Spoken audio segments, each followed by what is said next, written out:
Vamos falar então do ataque, das agressões sofridas na noite de sexta-feira em Roma pelo ministro Alexandre de Moraes. A gente já tem as imagens, devem chegar a qualquer momento. Flávio Dino disse, que essas imagens devem chegar até sexta-feira. O casal suspeito de agredir vai depor hoje na Justiça, A Polícia Federal pediu essas imagens à Interpol. É claro que ainda tem ali todo um trâmite para acontecer, mas essas imagens devem chegar até sexta-feira. De qualquer modo, o que a gente sabe, Gui, é que a Malu Gaspar, do jornal O Globo, publicou hoje uma matéria dizendo que ela teve acesso de alguma maneira aí às imagens e que essas imagens desmentem a versão inicial da família. Eles parte deles já havia prestado depoimento e eles dizem que não xingaram, que foram provocados, ao contrário, eles contam a história de uma maneira invertida.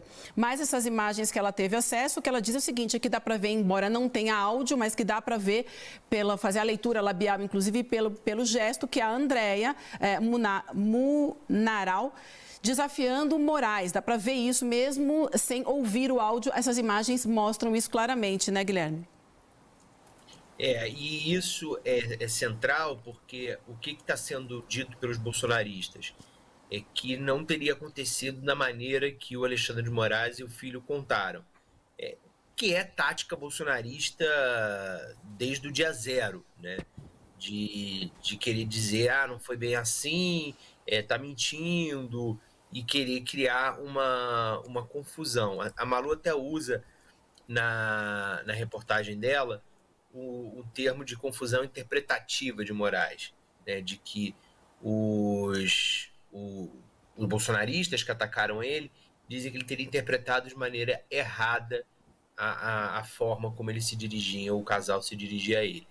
E nas imagens, segundo ela, dá para ver claramente que não houve nenhum tipo de confusão nessa interpretação.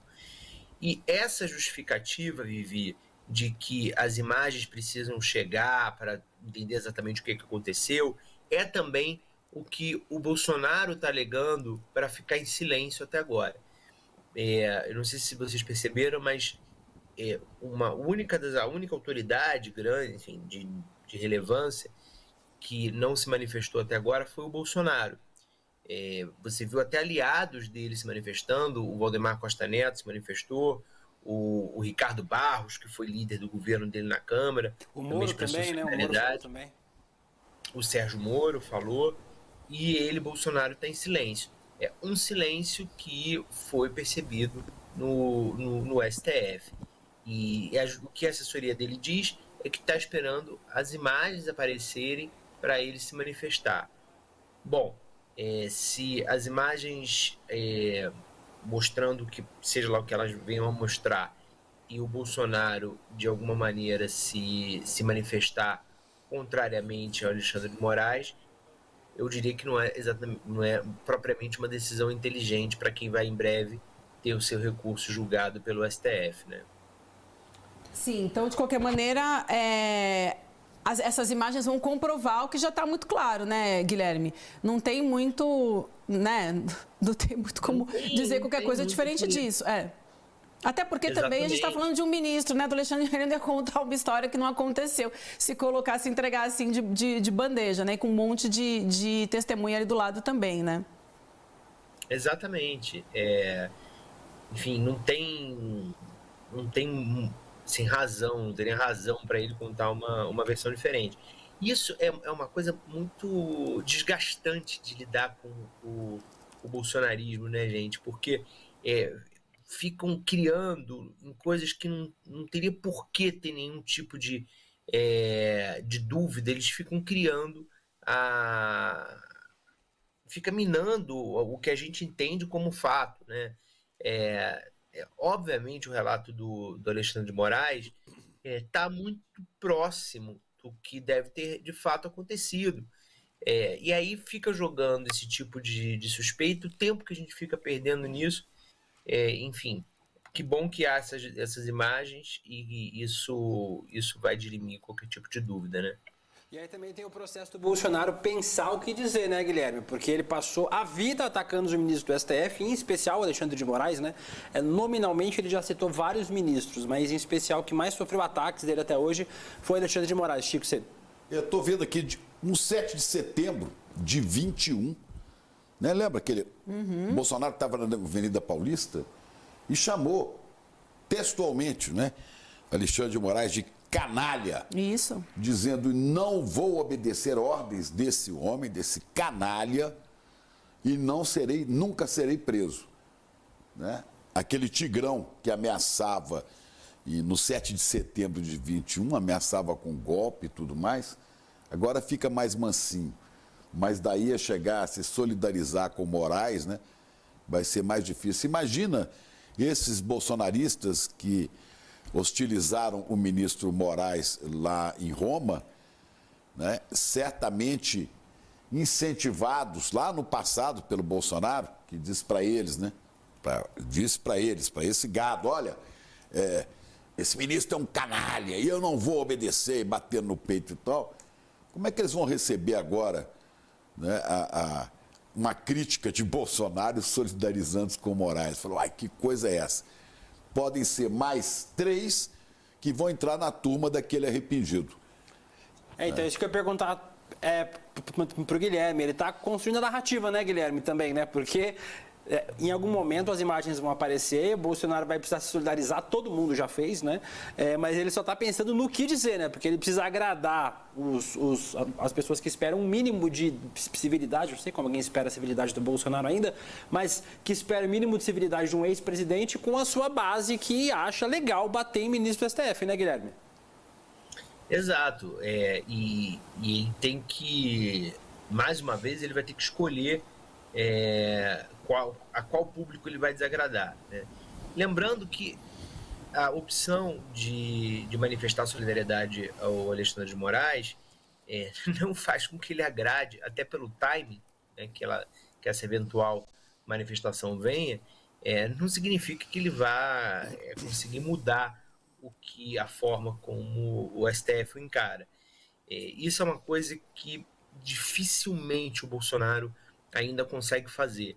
Depois de 4 anos atacando o Supremo, como fez, aliás, ataque que começou, vamos lembrar, antes ainda do mandato dele, quando, ainda na eleição de 2018, o Eduardo Bolsonaro diz lá a famosa frase de que para fechar o Supremo basta um cabo e um soldado. E ali começa, né, esse enfrentamento direto do Bolsonaro ao Supremo. E quando você falava aí, Chico, eu fui buscar para recuperar a frase exata lá de 2021, é muito pesada aqui, ó. Não se pode admitir que uma pessoa apenas, um homem apenas, turve a nossa democracia e ameace a nossa liberdade.